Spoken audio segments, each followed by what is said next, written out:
Gold trusted gold buyers తాకట్టులో ఉన్న బంగారాన్ని విడిపించి ఈ రోజు ఉన్న మార్కెట్ ధరకే కొనబడును. మరిన్ని వివరాలకు సంప్రదించండి 77107720.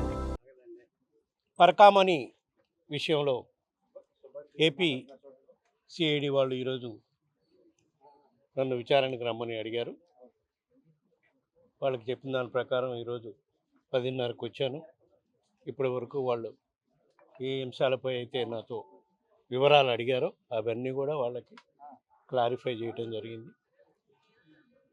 ఈ విషయం స్వామివారికి పరకామణి విషయంలో జరిగింది.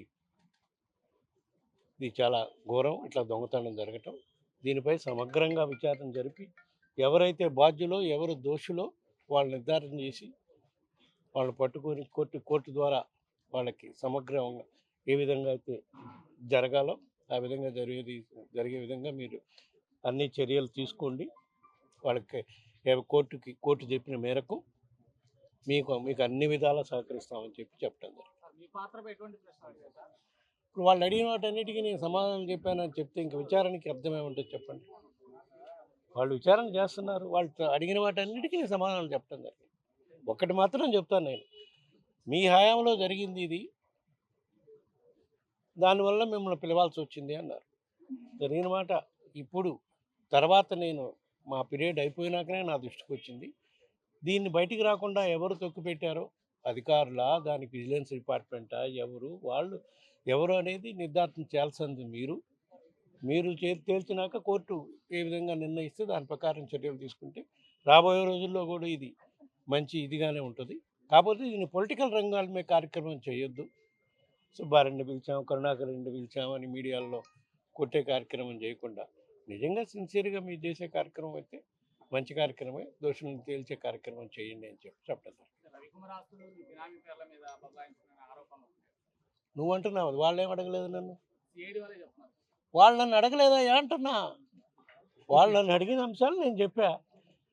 అదే ఇప్పుడు ఇంతగా చెప్పా కదా, నువ్వు ఇట్లా మీడియాలో ఇట్లా రాసి మమ్మల్ని అందరినీ బదనాం చేయాలని, దానికోసమే కదా. అందుకని నేను ముందే చెప్పా. వాళ్ళు అడిగిన అంశాలన్నిటికీ నేను క్లియర్గా చెప్పడం జరిగింది. మీరు ఈ విచారణలో ఏ విధంగా సహకరించాలన్నా కూడా మేమందరం సహకరిస్తాం. నేనే కాదు, మాతో పాటు బోర్డు మెంబర్లు అందరూ కూడా సహకరిస్తారని చెప్పడం జరిగింది. సార్, టీటీడీ వేదికగా పరకామణికి సంబంధించి లడ్డూకు సంబంధించి జరుగుతున్నటువంటి ప్రచారం వరుసగా దీన్ని రాజకీయంగా మార్చి చేస్తున్నటువంటి విమర్శలు మీరు ఎట్లా చూస్తారు? అదే చాలా దారుణం అని చెప్పా కదా. టీటీడీ లడ్డు విషయంలో కానివ్వండి, పరకామణి విషయంలో కానివ్వండి, కేవలం మా ప్రభుత్వం టైంలో జరిగినాయి కాబట్టి మమ్మల్ని అందరినీ దోషులుగా చిత్రించే కార్యక్రమం చేస్తున్నారు. ఇది మంచి పద్ధతి కాదు అని చెప్పడం జరిగింది. నిజంగా మీరు ఎంక్వైరీలు చేస్తున్నారు కాబట్టి దోషులు ఎవరో తేల్చండి, వాళ్ళ కోర్టు ద్వారా శిక్షలు పడేటట్టు చర్యలు తీసుకోండి, దానికి మేము సహకరిస్తామని చెప్తున్నాం కదా. అక్కడ లడ్డు విషయంలో సిట్కి కానీ, ఇక్కడ పరకామణి విషయంలో సిఐడికి కానీ మేము సహకరిస్తామని చెప్తున్నాం. వాళ్ళని దాన్ని తేల్చనియండి, అందుకే మనం సహకరిస్తున్నాం. మనం తప్పు చేసింటే వాళ్ళకి ఎందుకు ఆ విధంగా సహకరిస్తామని చెప్తాం. మనం ఏ తప్పు చేయలేదు కాబట్టి మేము ధైర్యంగా వాళ్ళు ఎప్పుడు పిలిచినా వచ్చి వాళ్ళు సహకరిస్తామని చెప్తున్నాం. తెలీదు, నాకేం చెప్పలేదు. Okay, thank you. చరిత్ర సృష్టించినోడు